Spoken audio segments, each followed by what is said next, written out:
Hello everyone, I am JVN Dr. Mohammad Miraj Alam, Assistant Professor of Economics, Jyoti Vidyapeeth, Women's University, Jaipur. In this session of video, I will discuss about the Kasturi Rangan report on school education, draft national education policy. Right, this is the latest report of Indian government on the school education, right, which also known as draft national education policy. Right. This is the fourth video on this topic. In the previous video on this topic, I have discussed a lot about the status and the different educational policy in India, right? Now, for restructuring the education system in India, the government is preparing to roll out new education policy. Now it is rolled out right now, which will cater to Indian needs in the fourth industrial revolution by making of use of its demographic dividend. Right. Here is a concept of demographic dividend. As we all know that, I think you all are aware about what is the demographic dividend. When benefits taking from the skilled labor, huge population resources, these concept is known as demographic resource dividend. As we all know that India has a huge population, and this is the working population. If we are able to provide better quality of education, better health facility, better training, they will be the human capital. Then we can able to take the advantage of the demographic dividend. Otherwise, it will be not possible to anyone to take the benefit of demography, right? Otherwise, population will be burden for the country. Committee for National Education Policy, chaired by K.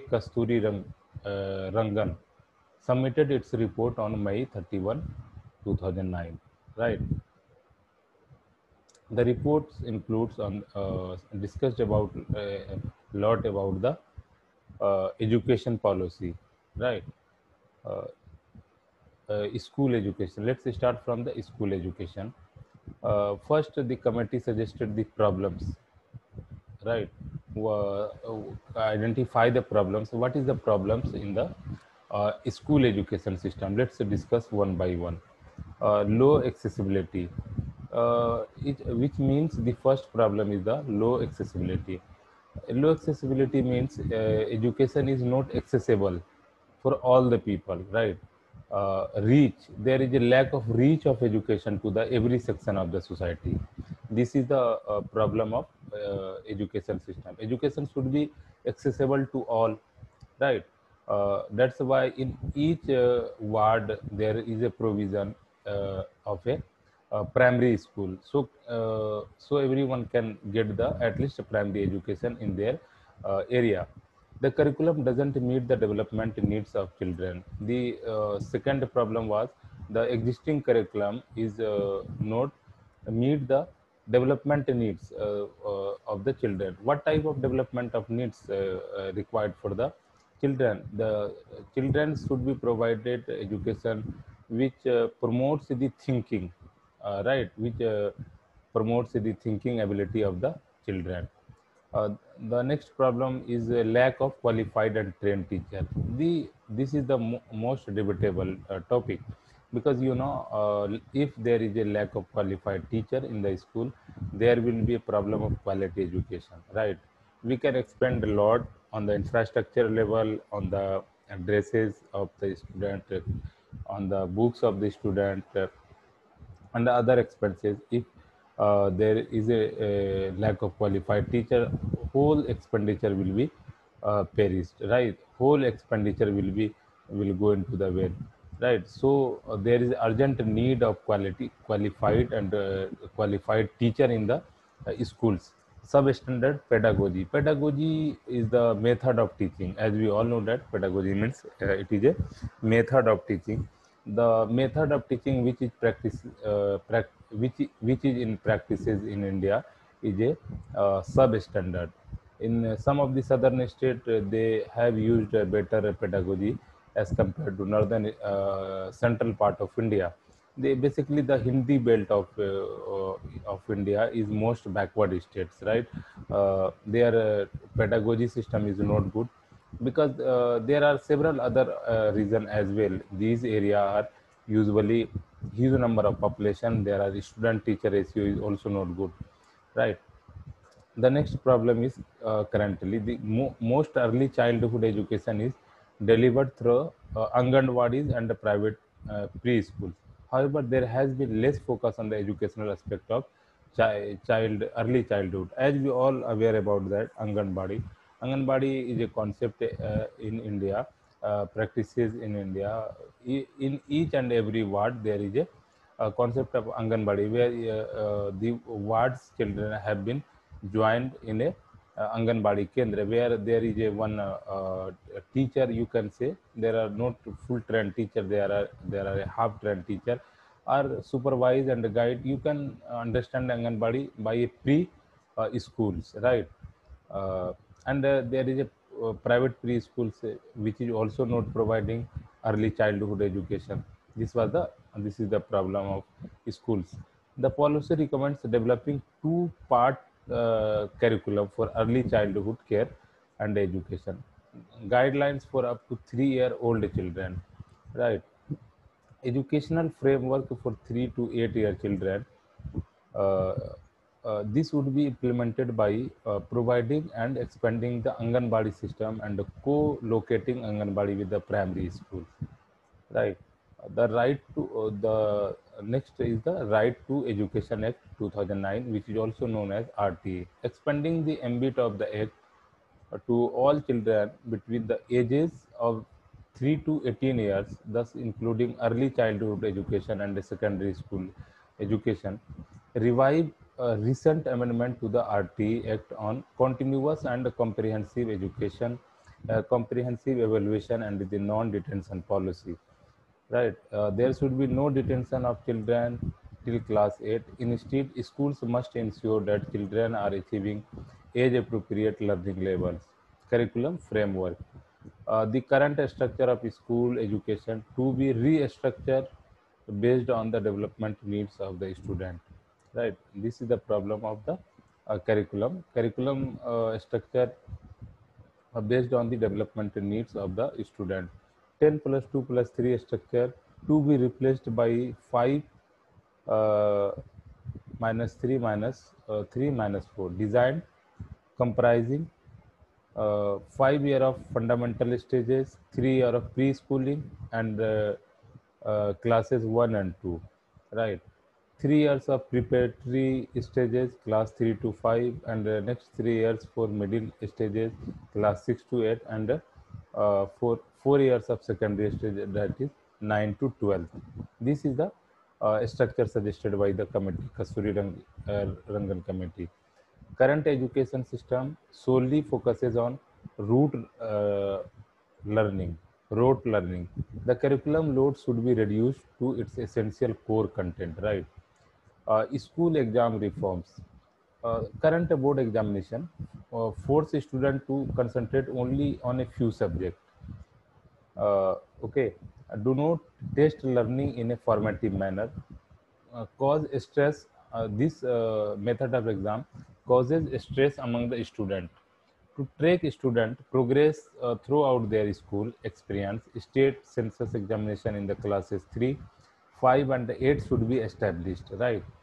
Restructure the board examination to test only the core concept. These board examination will be on the range of subject. The student can choose their subject and the semester when they want to take these board exams. The school the in school final examinations may be replaced by the board examinations, right? This is the suggestion of committee. School infrastructure.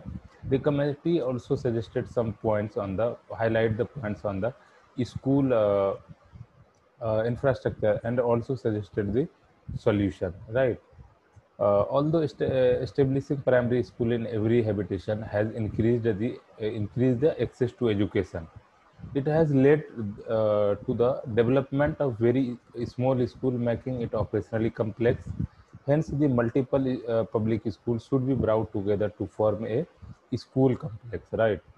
A complex will consist of one secondary school, classes 9 to 12, and all the public school in its neighborhood that offer educational from pre-primary to till class 8.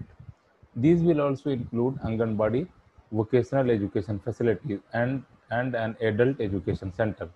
Each school complex will be semi-autonomous unit providing integrated education across all stages from early childhood the secondary education to secondary education. Right. This will ensure the resources such as infrastructure and trained teachers can be efficiently shared across a school complex. Teacher management. Right. A step rise in teacher shortage, lack of professionally qualified teacher, and the deployment of teacher for non-educational purposes have plagued the system. Teachers should be deployed with a particular school complex for at least 5 to 7 years. They will not be allowed to participate in any non-teaching activities during school hours. Existing B.Ed, the program will be replaced by a 4-year integrated B.Ed program that combines highly quality content, pedagogy, and practical training.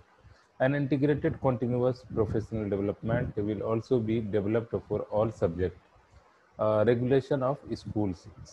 Separating the regulation of school from aspects such as policy making, school operations, and academic development.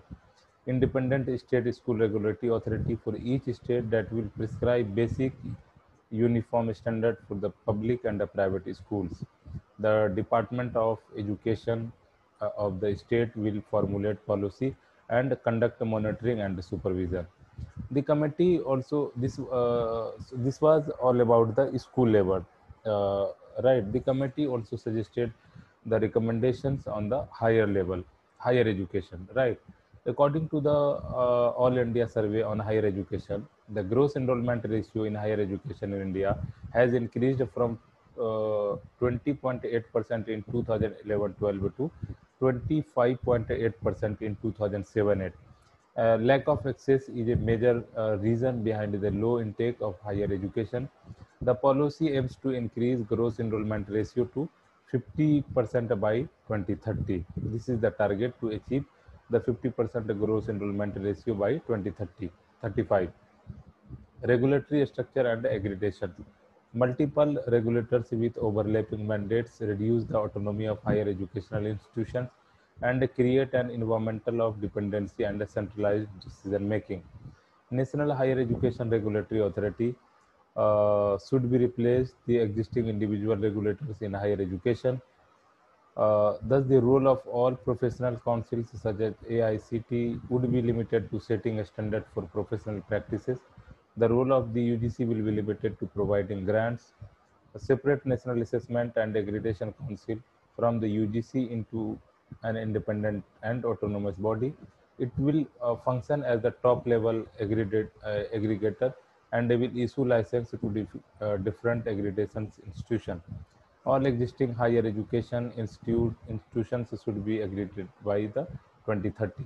Establishment of new higher educational institutions, replacing the current system of establishing higher educational institutions by parliament or state legislature. Instead, institutions can be set up through higher education institution charter from uh, NHERA, that is National Higher Education Regulatory Authority. Restructuring of higher education institutions. The committee also suggested the restructuring of higher education institutions, phasing out the current complex system of naming higher education institutions as a deemed to be university, affiliating university, unitary university, etc. Higher education institutions will be restructured into three types. Research universities focusing equally on research and teaching, universities focusing primarily on teaching, colleges focusing only on a teaching at undergraduate levels. All such institutions will be gradually moved towards full autonomy. I think this is sufficient. So this is the suggestion of the committee for the higher level of education, right? Uh, I think that this is sufficient in this part of video. The remaining part of this discussion will be discussed in the next part of the video.